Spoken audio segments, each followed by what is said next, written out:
عليكم ورحمة الله وبركاته. إن الحمد لله نحمده ونستعينه ونستهديه ونستغفره ونعوذ بالله من شرور أنفسنا ومن سيئات أعمالنا. من يهده الله فلا مضل له ومن يضلله فلا هادي له. أشهد أن لا إله إلا الله وحده لا شريك له وأشهد أن محمدا عبده ورسوله. يا أيها الذين آمنوا اتقوا الله وقولوا قولا سديدا يصلح لكم أعمالكم ويغفر لكم ذنوبكم ومن يطع الله ورسوله فقد فاز فوزا عظيما. الحمد لله الذي بنعمته تتم الصالحات. ربنا آتنا من لدنك رحمة وهيئ لنا من أمرنا رشدا. اللهم آت نفسي تقواها وزكيها وأنت خير من زكاها أنت وليها ومولاها. أما بعد. Alhamdulillah, syukur pada Allah Azza wa Jal kerana dengan rahmat dan juga limpah kurnia yang Allah Ta'ala beri dapat kita bersama pada malam ni, menyambung perbahasan daripada 40 hadis aspirasi kejayaan Rasulullah sallallahu alaihi wasallam. Sambungan kita pada malam ni hadis yang ke-32, muka surat 298 di bawah tajuk berfikiran positif.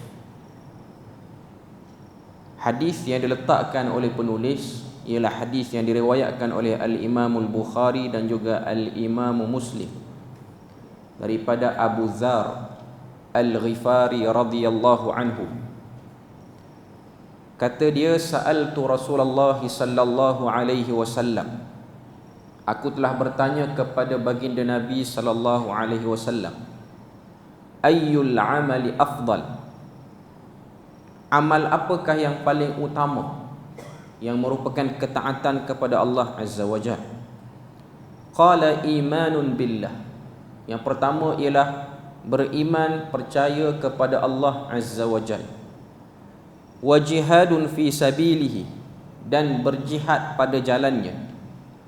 Qultu fa ayyur riqabi afdal, berkata Abu Dzar, fa ayyur riqabi afdal, hamba sahaya manakah yang lebih utama untuk dimerdekakan?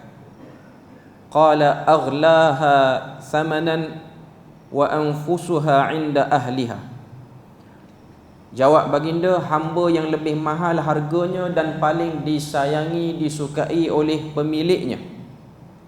Qultu fa illam af'al, berkata Abu Dzar, sekiranya aku tidak mampu untuk melakukannya. Qala tu'inu dhayi'an aw tasna'u li akhraq, yang bermaksud sekiranya tidak mampu melakukannya, tolonglah orang yang tidak mampu menyempurnakan kerjanya dan engkau ajar orang yang tiada kemahiran dalam bekerja. Qala fa illam af'al, sekiranya aku tidak mampu juga melakukannya. Qala tad'un nasa minasyarri fa innaha sadaqatun tasaddaqu biha ala nafsik, maksudnya janganlah melakukan kejahatan kepada manusia, kerana hal yang demikian itu ialah sedekah yang engkau sedekahkan kepada dirimu sendiri. Hadis yang diriwayatkan ini ialah daripada sahabat yang terkenal dengan ahli ibadah, iaitu Abu Dzar Al-Ghifari, berasal daripada Bani Ghifar. Sebelum daripada memeluk Islam, dia terkenal dengan kerja-kerja yang tak elok sebelum dia peluk Islam, daripada jenayah-jenayah yang berat dia buat, sehinggalah bila mana dia masuk Islam, dia berubah menjadi orang yang fokus kepada ketaatan kepada Allah Azza wa Jalla, beribadah, cinta dia kepada ibadah. Dan soalan yang dia tanya ni bentuk cara soal kepada Nabi, ayyul amali afdal, amal apakah yang paling afdal? ialah soalan yang suka ditanya oleh kebanyakan sahabat. Dan Nabi juga menjawab dengan jawapan yang berbeza walaupun soalan yang sama. Sebab tu kalau tengok hadis yang lain, riwayat daripada Abu Hurairah tanya, ayyul amali afdal? Amal apa yang afdal? Jawapan Nabi sama macam Nabi jawab kepada Abu Dzar, imanun billah, beriman kepada Allah. Ada riwayat sahabat yang lain bertanya, antaranya ialah Abu Qatadah, tanya pada Nabi, ayyul amali afdal? Amal apa yang afdal? Nabi jawab, al-jihadu fi sabilillah. Nabi tak jawab al-imanu billah. Ada sahabat yang lain bertanya, antaranya ialah Abdullah bin Mas'ud radhiyallahu an, bila mana dia tanya ayyul a'mali ahabbu ila Allah, lebih kurang dia punya soalan dia, apakah amal yang Allah Taala suka? Jawab Nabi, as-salatu li waqtiha, salatlah pada awal waktu. 4 orang sahabat ni, Abu Dzar, Abu Hurairah, Abu Qatadah, Abdullah bin Mas'ud, bertanya soalan yang sama tapi jawapannya ada yang berbeza. Menjadi perbincangan di kalangan para ulama, kenapa Nabi memberi jawapan yang berbeza-beza kepada orang yang tanya soalan yang sama. Soalan semua sama. Sebab kebanyakan para ulama yang mensyarahkan hadis, mereka menyebutkan ikhtilaf ahwal as-sa'ilin, berbezanya hal keadaan orang yang bertanya, keperluan yang dia ada, menyebabkan Nabi memberi jawapan yang berbeza. Apa yang kita boleh tengok daripada jawapan Nabi yang berbeza ni, nak tunjuk pada kita bukanlah Nabi ni satu orang yang dapat terus melihat apa yang kurang pada orang tu secara gaib. Ada setengah keadaan memang Nabi diilhamkan, diwahyukan untuk jawab. Tapi sebahagian para ulama menyebutkan betapa Nabi ni memberikan perhatian khusus kepada orang-orang yang dekat dengan Nabi, para sahabat ni. Dan Nabi ni walaupun dia sibuk, dia sempat melihat kecenderungan setiap orang. Maknanya Nabi ni dia cakna, dia perhati dan prihatin. Dia ambil tahu orang ni dia cenderung di mana. Maknanya Nabi ni dari segi personality satu orang dia kenal. Dia mengenali sahabat dia. Orang ni dia cenderung pada ibadah. Orang ni dia cenderung kepada peperangan. Orang ni dia cenderung kepada buat baik pada mak ayah. Dan Nabi menyebutkan, menjawab soalan-soalan tersebut dengan keperluan-keperluan yang berbeza-beza. Bila mana sampai pada kita yang akhir zaman, kita tidak ada orang yang begitu tepat untuk melihat kita ni kurang di mana. Sebab bila mana kita ada permasalahan, kebanyakan orang dia tanya orang-orang yang dia rasa boleh buat rujukan dalam hidup dia. Sama ada ahli agama, termasuklah ustaz-ustaz ataupun mak ayah apa semua. Orang-orang yang dia rasa boleh beri nasihat, orang-orang yang dia nampak sebagai orang yang soleh. Jawapan-jawapan yang diberikan oleh orang-orang selain pada Nabi boleh jadi betul, boleh jadi tak betul. Jadi bila mana datang jawapan-jawapan seperti ini, kata para ulama, menghimpunkan semua sekali untuk dilakukan sebagai keutamaan ialah menjadi benda yang perlu diambil perhatian oleh orang yang datang kemudian, iaitu kita. Kita yang datang kemudian ni, bila mana kita nak buat benda yang paling utama dalam agama, kita kena tengok jawapan Nabi. Cuma ada sebahagian para ulama macam Ibnu Hajar Al-Asqalani, macam Imam An-Nawawi, dia meletakkan keutamaan yang paling utama di antara jawapan-jawapan Nabi. Yang paling atas sekali ialah iman. Ini yang paling utama. Sebab satu orang bila mana dia tidak ada iman, tindak tanduk yang dia buat terdedah kepada kepura-puraan ataupun terdedah kepada tekanan. Sebab dia buat tu mungkin kerana sudah menjadi tradisi orang sekeliling dia. Macam kita dibesarkan oleh family apa semua, cara makan, cara pakaian apa semua, kita buat repetition, pengulangan. Sebab benda tu kita tengok depan mata. Tapi iman ni, kalau kita tengok beriman kepada Allah Azza wa Jal, ianya walaupun mudah, walaupun hanya 2 patah je, al-imanu billah, beriman kepada Allah. Tapi elemen beriman yang besar. Sebab antara benda yang paling utama sekali bila mana kita tengok Nabi sebut yang ini yang paling utama dalam hidup, dalam rangka taat pada Tuhan. Sebab dalam bab taat pada Tuhan ni, antara benda yang akan menguji ketaatan satu orang tu ialah berhadapan dengan benda-benda yang tak pasti dalam hidup dia. Selepas pada dia taat, dia bertemu dengan benda yang dia tak suka, walaupun dia dah taat. Dia kalau kita taat, Tuhan beri sesuai dengan apa yang kita suka. Yang ni mudah. Lepas pada kita berdoa, Tuhan makbulkan. Lepas pada kita buat ibadah, mudah urusan. Tapi bila mana sampai satu keadaan, kita buat ibadah, skala ibadah kita okey, tapi ada hari kita ditimpa kesusahan, ada hari kita diuji, maka ini akan mengganggu gugat sedikit keimanan. Sebab iman ni dia perlu diuji. Dia perlu diuji untuk tahu satu orang tu beriman. Sebab benda tu Tuhan sebut dalam Al-Quran. Ahasiban nasu an yutraku an yaqulu amanna wa hum la yuftanun. Apakah mereka menyangka mereka akan dibiarkan selepas mengatakan kami beriman tanpa diberi ujian? Tak, semua akan diuji. Macam satu orang dia kata saya pandai bawa kereta. Okey, dalil kata pandai, bagi dia bawa. Hancur kereta, tak pandai. Maknanya dia tidak beriman lagi dengan cara bawa kereta yang betul. Dia hanya sebut di mulut dia saja. Dia kata dia pandai cakap bahasa Inggeris. Kita bagi dia cakap bahasa Inggeris. Rupanya boleh sebut Inggeris je. Bukan bahasa Inggeris boleh bercakap. Dia ada orang dia pandai kecoh. Tanya boleh cakap Inggeris? Boleh? Dia pun cakap Inggeris. Nah, yang tu semua boleh. Tapi suruh dia speaking fluently, tak boleh. Maknanya diuji baru tahu. Lepas diuji baru tahu. Bila mana dia kata dia hafal Quran, berapa juzuk dia hafal, diuji baru tahu dia hafal. Jadi nak sebut pada kita, iman itu ialah bersedia menerima ujian. Itu maksud daripada iman sebenarnya. Sebab iman dia akan datang dengan ujian. Dia tak akan datang dengan santai, dengan relax macam tu, tak. Bila mana Nabi sebut, Nabi jawab kepada para sahabat, amal apa yang paling baik ialah iman kepada Allah. Iaitu bila mana diuji, tetap. Bukan lari daripada ujian, bukan kecewa, bukan putus harapan. Sebab tu, itu yang paling utama. Yang kedua, sebahagian para ulama menyusun, ialah as-salah, iaitu salat.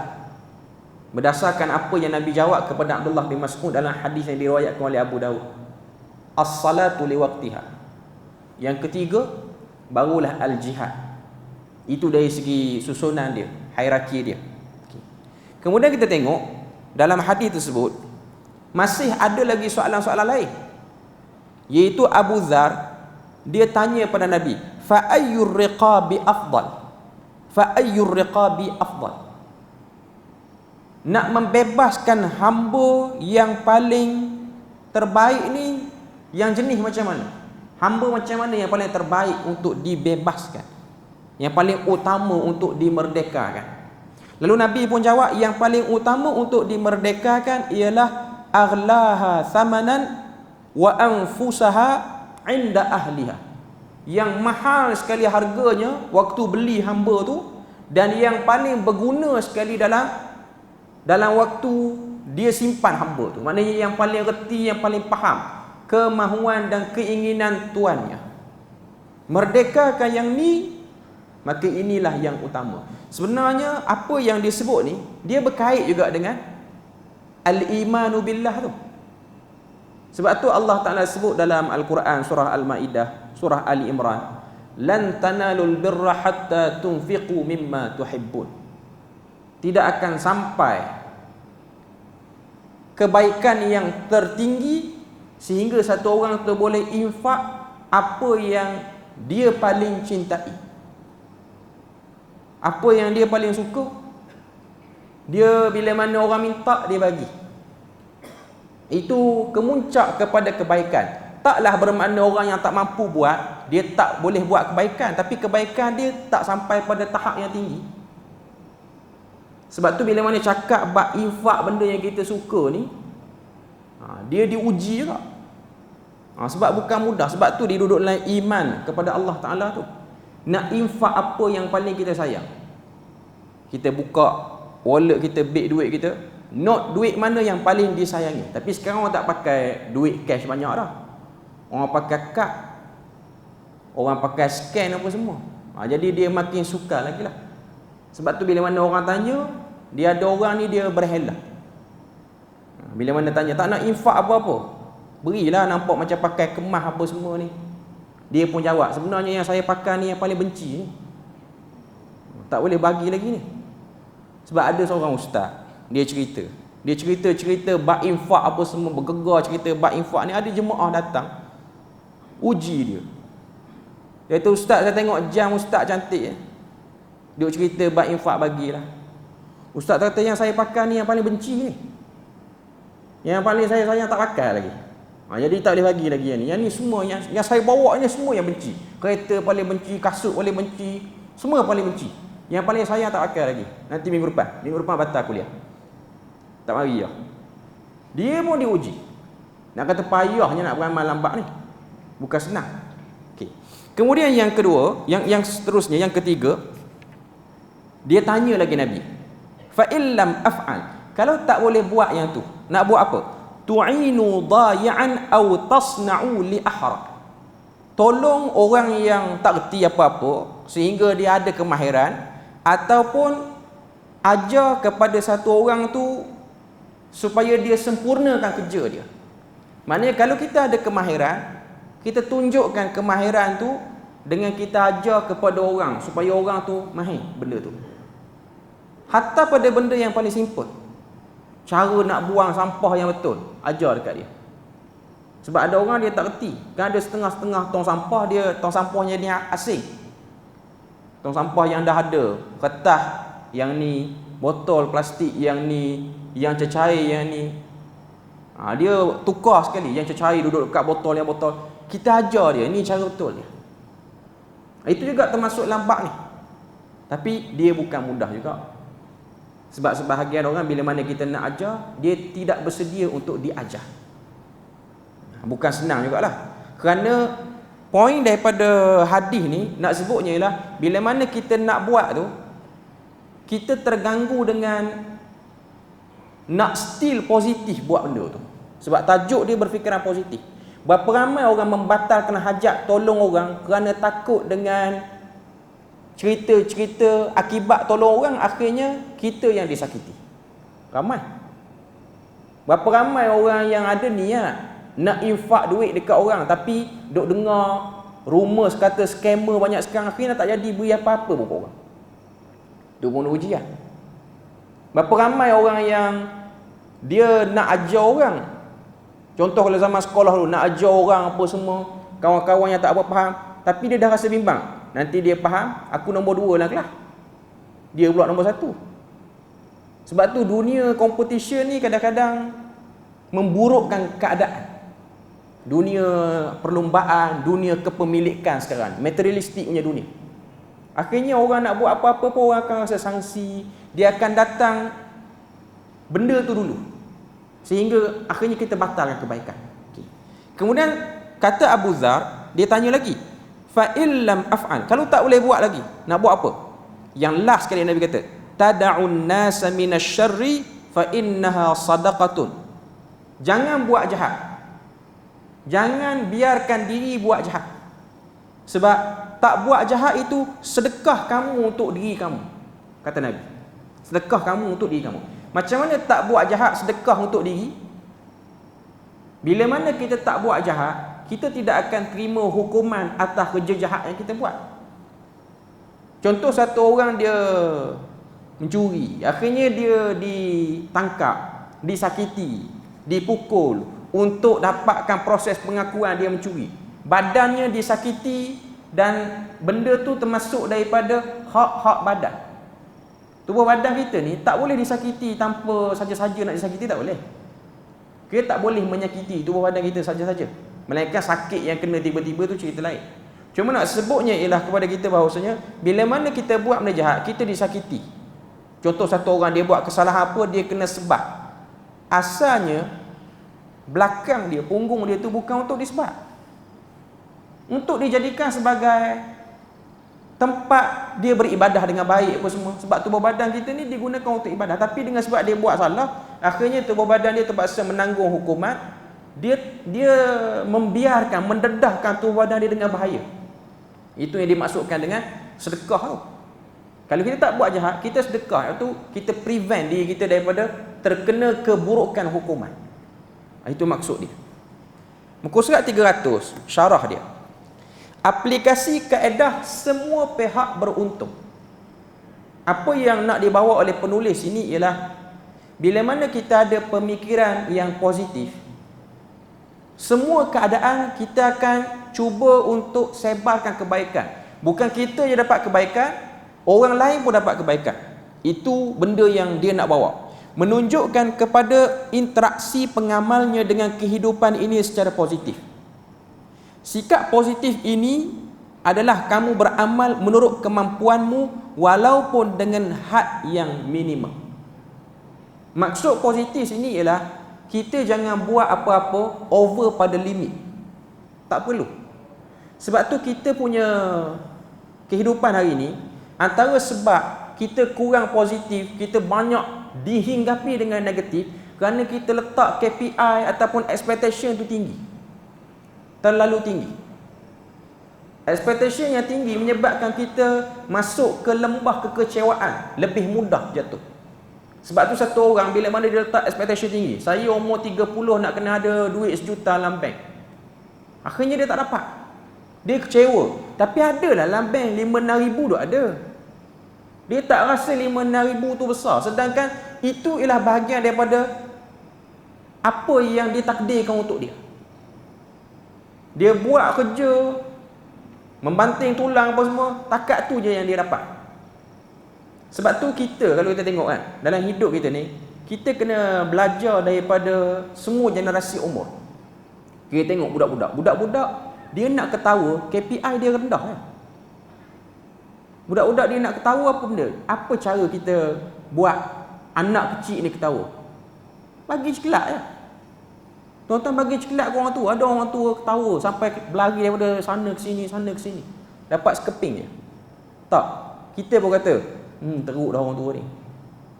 Tapi saya nak sebutnya ialah merendahkan KPI yang rendah. Sebab tu bila mana kita tak dapat satu benda, dan benda tu tidaklah menjadi perkara yang mustahak, cuma kita terpengaruh dengan trending semasa. Kita kena ada yang tu, kita kena berada pada position ni, kita kena ada kepemilikan sebanyak ini, aset sebanyak ni. Akhirnya kita penat. Hak yang kita dah dapat dah, kita kecewakan ataupun kita cuaikan. Sebab tu berapa ramai orang yang mengejar KPI, akhirnya orang-orang yang di tepi-tepi dia tu, dia cuaikan, dia kecewakan. Yang lebih teruk lagi yang jadi mangsa ialah mungkin isteri dia, mungkin anak-anak dia, hanya kerana kekecewaan dia tak dapat penuhi expectation dia pada waktu-waktu yang dia dah agak untuk dia dapat, dan dia tak dapat. Jadi nak sebut sini ialah sikap positif ialah satu orang yang dia letak target dalam hidup, target dunia nak dapat apa-apa semua, tapi tidaklah menyebabkan dia kecewa sehingga dia nak bunuh diri, putus asa, tak. Dia still mencari ruang-ruang positif pada diri dia.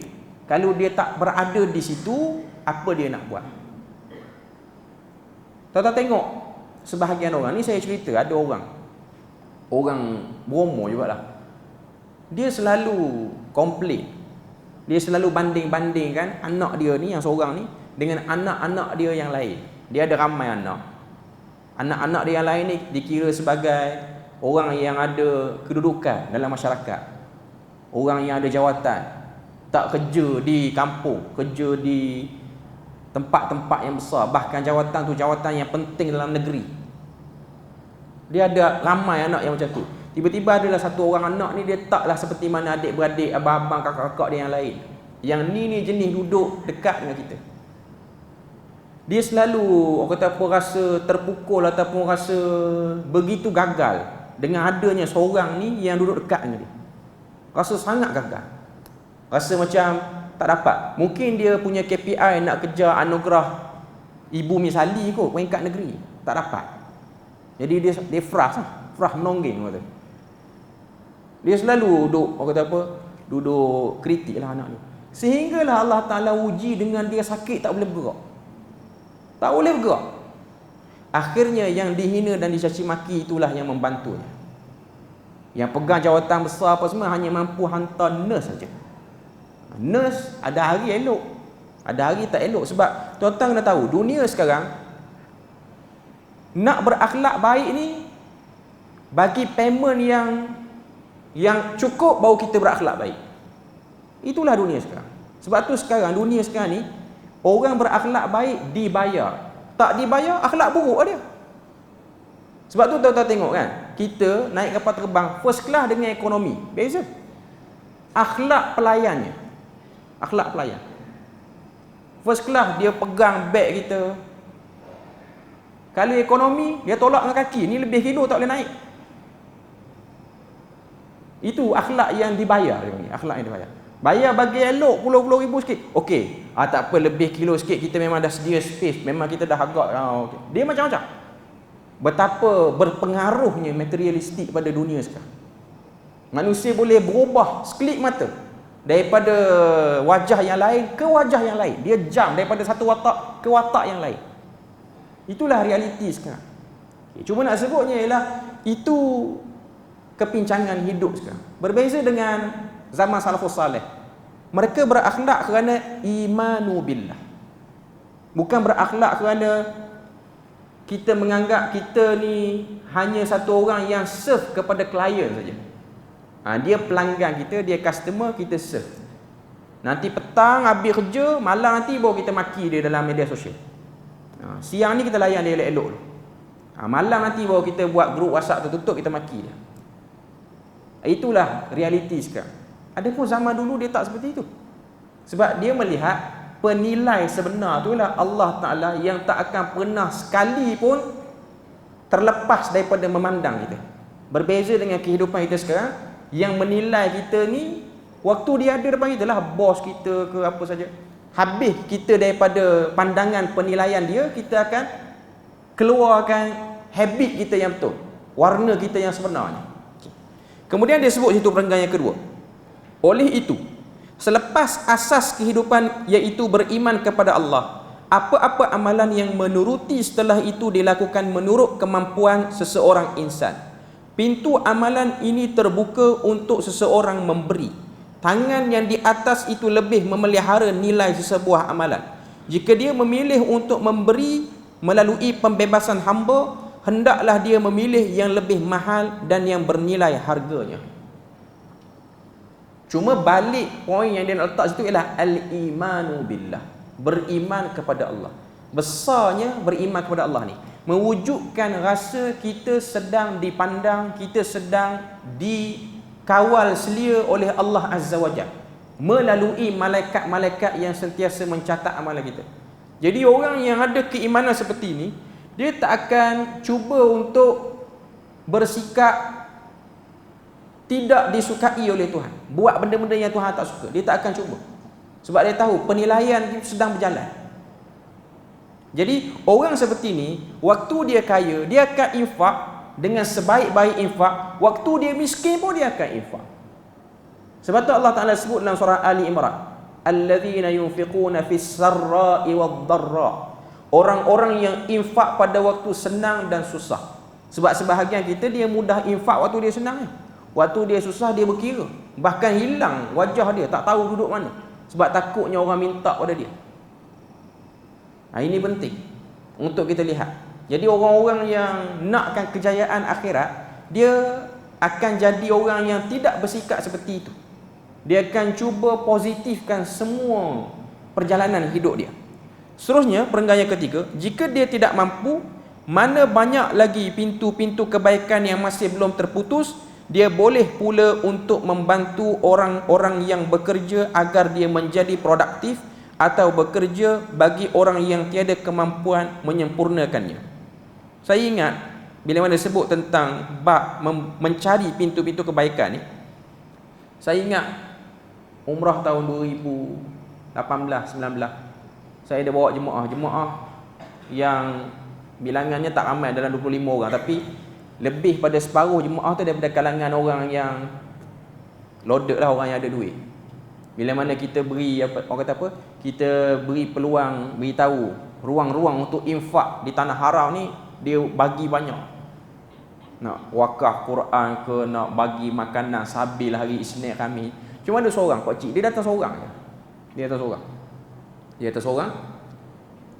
Saya tengok dia mungkin ditaji oleh mana-mana orang perseorangan sehingga dia boleh datang. Okay. Dia tak ada duit yang banyak lah, tak ada duit yang banyak. Cara dia infak, tuan-tuan, tuan tahu apa cara dia infak? Dia sampai di Masjid Nabi dengan sampai di Masjidil Haram. Dia beli plastik yang orang kata apa isi barang kalau beri kedai runcit apa semua. Dia beli banyak. Dalam beg sandang dia tu ada berapa paket plastik tu. Dia buat apa? Dia duduk depan pintu tertentu, dia bagi dekat orang-orang yang masuk untuk simpan kasut dalam tu. Dia bawa yang tu je daripada Malaysia. Sebab itu je yang dia mampu. Kebetulan waktu dia beri tu kerajaan Saudi tidak provide lagi plastik letak kasut. Ada tahun tak ada. Saya kata dahsyat dia. Dia punya kata peruang yang dia ada. Dia tak mampu nak bagi ratus-ratus, tak mampu. Saya tengok plastik tu ada stiker DIY lagi. Beli kat DIY tu. Tuan-tuan boleh bayang, DIY Malaysia yang pakai Pakistan, India, Turki semua pakai. Itu je yang dia mampu buat. Tapi muka dia gembira sebab dia mampu menyumbang dengan kadar dia. Sebab dia kata saya niat nak bagi dekat orang. Inilah yang boleh bagi. Tapi benda tu bagus. Benda tu bagus.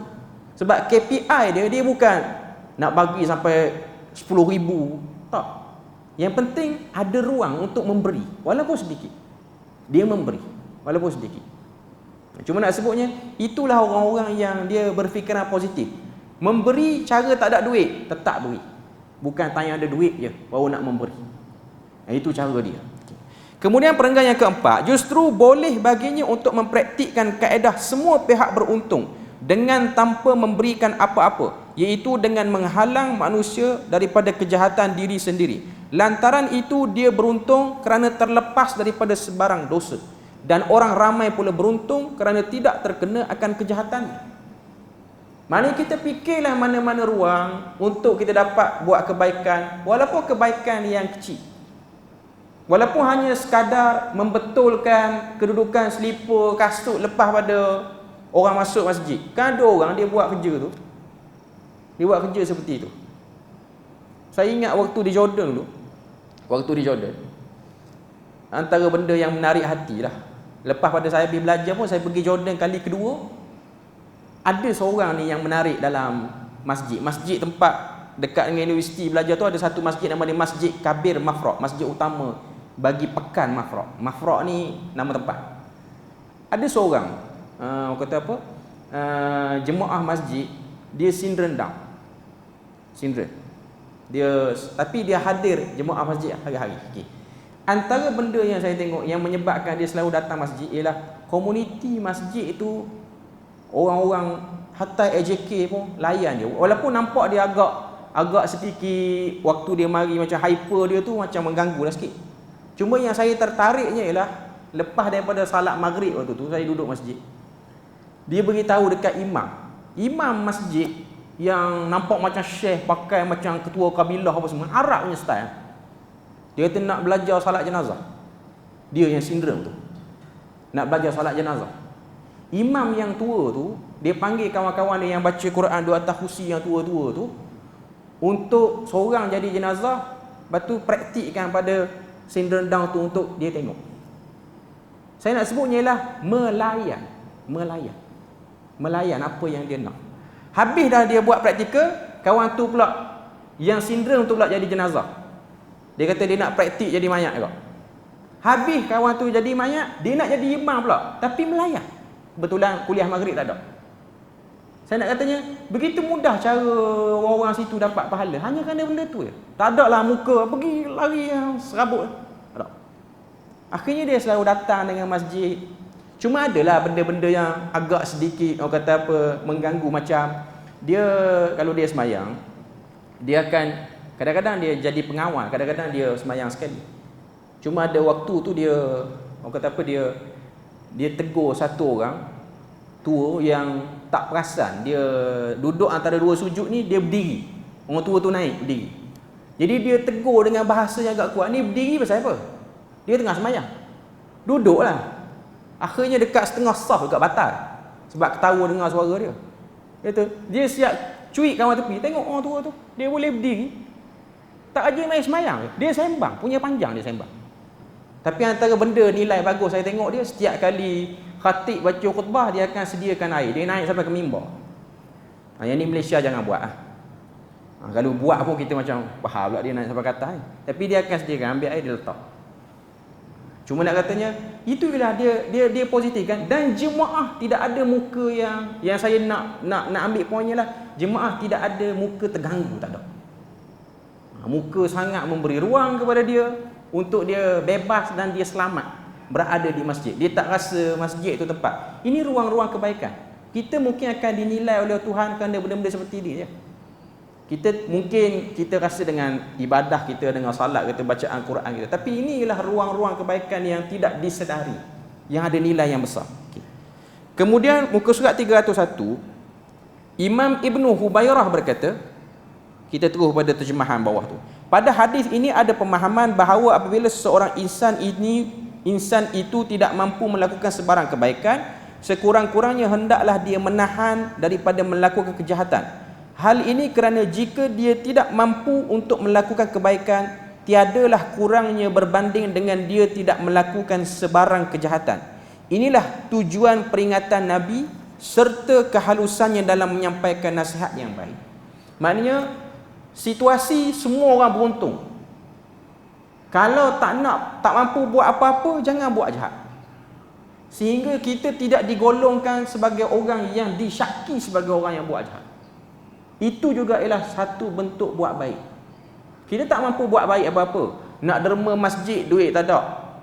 Nak buat apa-apa tak boleh. Nak bercakap, nak kuliah, tak reti, orang memang tak bagi kita. Cukuplah kita jadi orang yang berakhlak dalam masjid, sehingga ada apa-apa orang tak akan syok kita sebagai orang yang jahat dalam kawasan itu. Kita menyebabkan orang-orang merasakan dia ni elok je. Orang-orang macam ni kalau ada dalam komuniti, okey, kita okey. Itu yang dimaksudkan dengan sentiasa mencari ruang positif. Angkat kita punya value kebaikan tu, angkat. Walaupun benda tu kecil, nilai-nilai kebaikan tu, walaupun hanya setakat hantar link dalam grup, link kuliah apa semua, ataupun ucapan-ucapan bila mana orang maklumkan kematian ke, kesakitan ke apa semua, kita ada nilai concern di situ, walaupun kecil. Jadi ini benda ataupun perkara yang kita boleh tengok bagaimana manusia melihat ruang-ruang positif dalam hidup dia. Muka surat 302, kita terus kepada dia punya terjemahan bawah tu, kata-kata Ibnu Hubairah.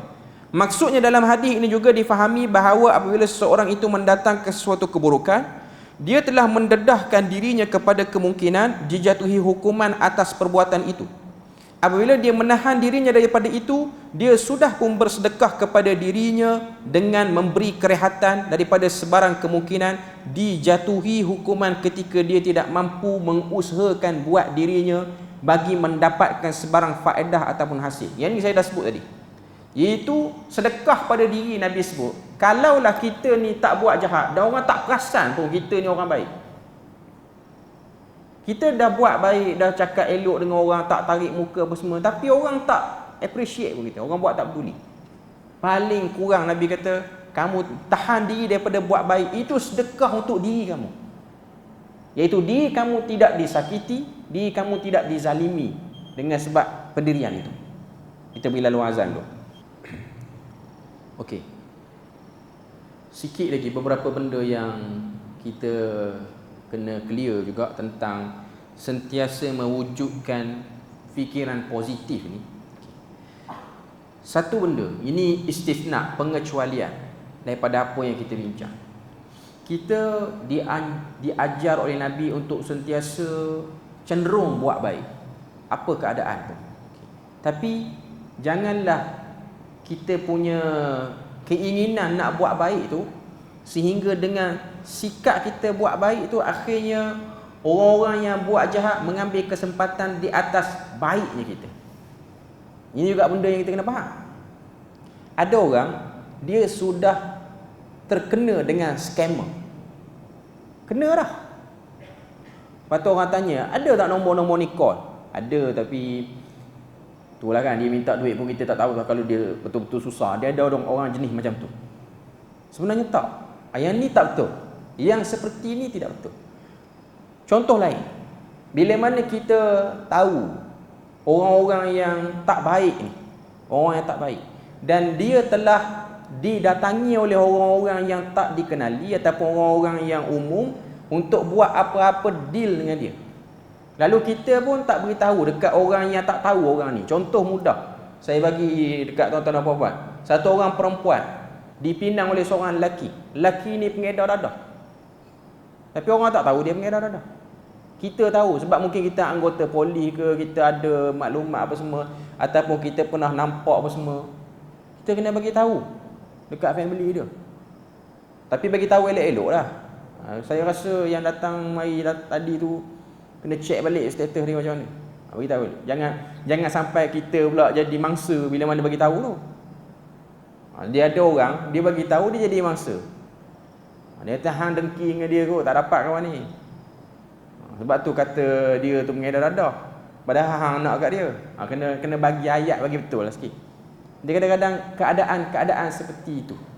Dia macam kalau kita tengok kan, orang-orang yang dah tahu, okay, ni sindiket yang jenis minta derma apa semua ni, kalau nombor ni masuk apa semua, kita kena maklum kan, supaya orang tak tertipu sekali. Tak tertipu sekali. Contoh kalau orang datang masjid apa semua, yang dah kerap kali muka ni, dia kata apa, musafir lah, sangkut tak ada duit apa semua. Tapi rupanya dia pergi masjid lain, dia jam masjid lain. Kita orang-orang yang ada sini, kita kena ambil take alert benda tu. Kalau kita dengan sangka baik kita sentiasa berfikiran positif, akhirnya orang-orang yang berniat jahat ni mengambil kesempatan di atas wujudnya orang-orang yang positif tak kena tempat ni. Positif tak kena tempat. Positif yang berkembang ialah kebaikan. Bukan positif yang berkembang ialah benda-benda jahat. Sebab dia ada orang dia terlalu positif, akhirnya yang berkembang ialah benda jahat. Sebab kalau tengok apa kesinambungan yang nak dibawa daripada hadis sebelum ni, hadis yang ke 31 sebelum ni, orang yang buat baik menyebabkan ruang-ruang orang nak scam orang, ruang-ruang orang nak ambil kesempatan atas orang tertutup. Sebab tu sikap setengah orang yang memuliakan tetamu menyebabkan orang-orang yang nak cekik darah dengan orang-orang yang tak dikenali ni tak ada peluang. Kan ada setengah-setengah bangsa di dunia ni, kita pergi tempat dia offer kita free semua. Menyebabkan toke-toke rumah penginapan yang memang letak harga gila-gila punya tinggi ni tak dapat hidup dia. Sebab pemurahnya kawasan tu. Orang yang nak ambil kesempatan. Jadi itu juga ruang-ruang yang perlu dilihat supaya kita nampak berfikiran positif ini bukanlah sehingga dipijak oleh orang, tapi berfikiran positif ni ialah sehingga menyebabkan surrounding tu positif. Orang-orang yang nak buat jahat pun berputus asa akhirnya. Jadi kita berpada situ untuk malam ni. Moga Allah Ta'ala beri rahmat dan berkat. InsyaAllah untuk kali yang akan datang kita akan sambung pada hadis yang ke-33, menenangkan masyarakat. Subhanakallahumma wa bihamdik asyhadu an la ilaha illa anta wa astaghfiruka wa atubu ilaik. Wassalamualaikum warahmatullahi wabarakatuh.